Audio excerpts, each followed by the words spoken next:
Right, ready to dive into a real head-scratcher. The Isabella Stewart Gardner Museum heist. Yep. You might be thinking, oh, another art heist, but Right. this one is different. It's got more twists and turns than, well, than a pretzel factory. Yeah, what makes the Gardner heist so fascinating, I think, is that it's a story that goes beyond just the stolen paintings. It's about a void that's been felt for, gosh, over 3 decades now in the art world. It's a loss that really reverberates. Okay, so picture this. It's 1990, March 18th. Boston's kind of, shaking off the St. Patrick's Day shenanigans. Yeah. Not exactly the vibe you'd think of for a meticulously planned art heist, right? Right, exactly. And yet, under that sort of post-celebration calm, you've got these 2 thieves about to pull off one of the most audacious heists, well, in history, really. Their target, the Isabella Stewart Gardner Museum. And this wasn't just any museum. It was this Venetian-style palace filled with a really eclectic collection. It was all personally curated by Isabella Stewart Gardner herself. Venetian-style palace. Beautiful art.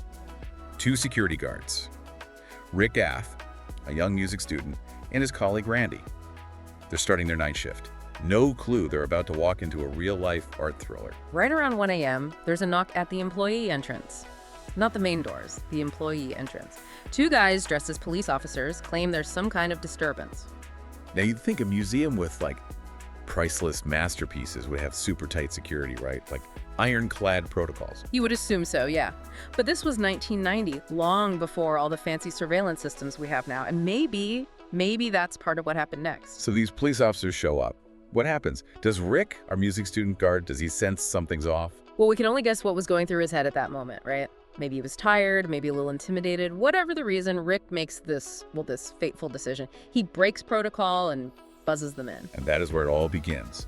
The police officers overpower the guards, tie them up, leave them in the basement. Just like that, the museum is theirs. What's remarkable is these thieves, they weren't just random opportunists. They knew what they were doing. They moved with precision. They targeted specific pieces. Over the next 81 minutes, they took 13 pieces. But they bypassed other valuable stuff. It's like they had a shopping list, really carefully curated. Wow. Makes you wonder what was going through their minds. As they're walking through these hallowed halls, picking and choosing millions of dollars worth of art, were they art lovers themselves or just like ruthless criminals seeing dollar signs? It's one of those enduring mysteries of this case. Let's look at what they stole. Okay, so they took Rembrandt's only known seascape, Christ in the Storm on the Sea of Galilee. Imagine a painter who's known for portraits tackling the raw power of the sea. It's such a unique work. And it's gone. And then there's the concert of Vermeer, one of only 34 known paintings by him. The concert is so interesting. Vermeer was a master of light and composition, and this painting it showcases that so well. Theft isn't just about the money, it's about losing a piece of our understanding of Vermeer, Like a piece of the puzzle is missing. But they didn't stop there, right? Oh, no, they didn't. They took other pieces, too. Degas sketches, a Rembrandt etching, even a bronze eagle finial from a Napoleonic flagpole. It's so eclectic. That's what's fueled so many theories over the years. Yeah, wild. Like they had a specific buyer in mind, someone with really diverse tastes. Or maybe they just grabbed whatever they thought would, get them the most money on the black market. That's a really important point. Art theft isn't just about individual pieces disappearing. It feeds into this whole network, this shadowy underworld. Stolen treasures get traded, sold, laundered through all these layers so you can't trace them back. So they've got a Venetian-style palace, 2 bewildered guards, and millions of dollars of art vanishing like, poof. What happens next? The alarm bells start ringing. The world realizes the Gardner's been hit. What then? That's where the investigation kicks in, and let me tell you, it quickly becomes this tangled web of dead ends, false leads, more questions than answers. Okay, so we've got this crime scene. It's like something out of a movie, but no sign of who did it. So what were the first steps? How do you even begin to untangle something like this? The FBI and Boston TD, they launched this huge investigation, but it was like trying to catch smoke, No usable fingerprints, no DNA, and those security tapes, they were so grainy, practically useless. It's crazy. The biggest art heist in history, and you're starting from scratch. Talk about frustrating, like searching for a needle in a haystack. Well, 13 needles, I guess. Yeah, exactly. And every day that passed, the trail got colder. The chances of getting those artworks back, well, they just seemed to shrink and shrink. But the museum, they didn't give up. They offered this huge reward. $10 million for any info leading to the recovery. And they even went further. They promised complete immunity for anyone involved. If they helped bring the paintings back, it was all forgiven. Wow. So they were willing to just like wipe the slate clean, all for the sake of the art. That's a pretty big deal. It shows how important these works are, not just for the museum, but for, our shared history. These paintings, they're more than just objects. They're windows into the past. They're like expressions of human creativity that connect us to generations of artists. Losing them, it's like losing a part of ourselves. Did that reward, did the immunity offer, did any of that work? Did anyone come forward? There were a few leads, a few moments where it felt like maybe, just maybe, the mystery was about to unravel.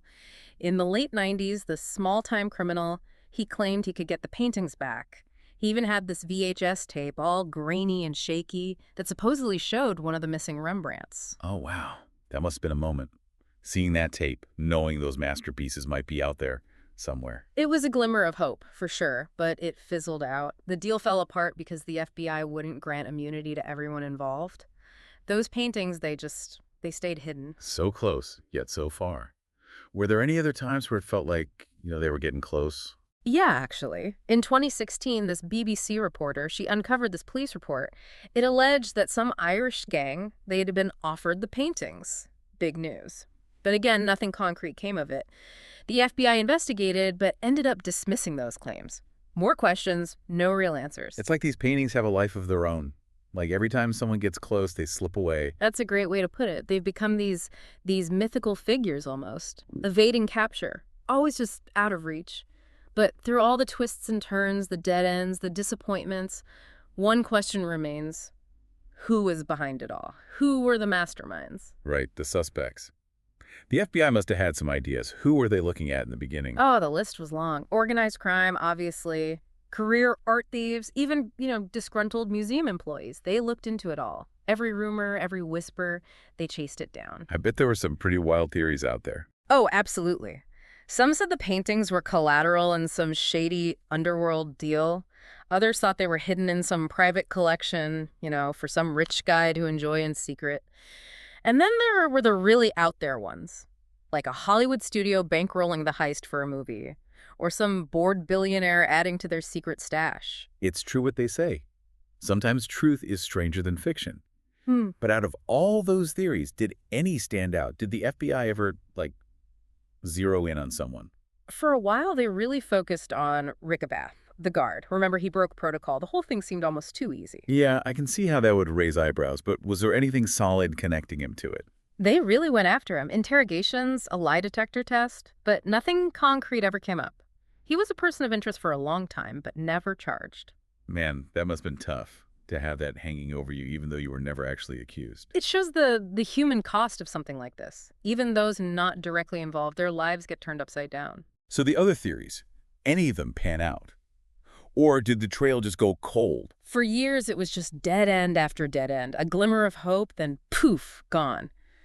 But the FBI, they never fully gave up. Well, I say all it takes is one break to crack a case wide open. Yeah. Did they ever get lucky? There have been some things, some new developments. The statute of limitations for prosecuting the thieves, it's expired. So now it's all about getting the artwork back. So no more trying to put anyone behind bars, just getting those paintings home. Exactly. They've upped the reward, hoping someone will talk. They're looking at old leads in new ways, hoping to find something they missed before. And they've got a new theory. It involves a figure from the mob, organized crime. Now that's interesting. So after all this time, the FBI thinks they might have a real lead, a path to those missing masterpieces. Tell me more. Well, their theory is that this Connecticut mobster, recently deceased, he had ties to Boston. They think he might have been the mastermind. They're digging into his past, trying to connect him to the stolen art. It's a long shot, but still, it's something. Mobster, huh? That's a real twist.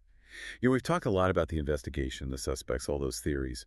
But what about the art itself? I mean, what makes these pieces so special? Why have they captured everyone's imagination for, 3 decades? Yeah, you're right. It's easy to get caught up in the whole whodunit aspect, But at the end of the day, it's these amazing works of art that are at the heart of it all.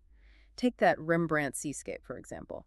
The Christ in the Storm one. It's his only seascape, his only attempt at capturing the ocean. It's a one-of-a-kind piece, and it's just gone. And the concert at Vermeer. Yeah, the concert. It's a masterpiece. The light, the shadows, the way he captures those little details, it's incredible. Losing it, it's like losing a piece of art history, like a missing link in Vermeer's development as an artist. It's kind of crazy how these stolen paintings have become like almost mythical, Yeah. because they're not here. They've become symbols of mystery, of loss, of the allure of the unknown, I guess you could say. Think about it. All the articles, the books, documentaries, even a Netflix series. And still, the biggest question remains, where are they? It makes you wonder, what happens to art when it's stolen? Does it still have the same value, the same power? If it's hidden away, is it still art if no one can see it? That's a question that's been debated a lot by art historians, philosophers, everyone. Some people say art needs to be shared to connect with an audience to have power. So for them, yeah, stolen artwork is a tragedy. It's a loss for everyone. Like a voice being silenced, a story that can't be told. Exactly. But then others say that a piece of art, it has its own value no matter where it is and who owns it. They say the beauty, the power, it exists whether it's in a museum or not. So even if these paintings are tucked away in some, private collection somewhere, they're still just as important as art. That's the argument. But I think the context matters too. The Gardner Museum, it wasn't just a place to store these paintings. It was designed to create an experience. The way the pieces were arranged, the whole atmosphere is all part of it. But taking them out of that environment, it's like it takes something away, even if they're still technically art. Exactly. And then there's the issue of public access. The heist, it robbed everyone of the chance to see these masterpieces in person. It's a loss for everyone, not just for, the experts and the collectors.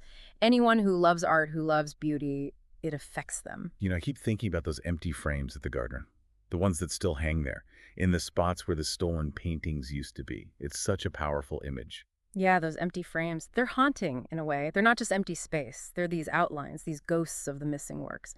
It's a constant reminder of what was lost. Some people say they're a symbol of how fragile art is, how beauty can be so easily taken away. Yeah, like a reminder that the things we value most, sometimes they can just disappear in a flash, but the fact that they left the frames up, that they didn't replace the paintings, that says something too.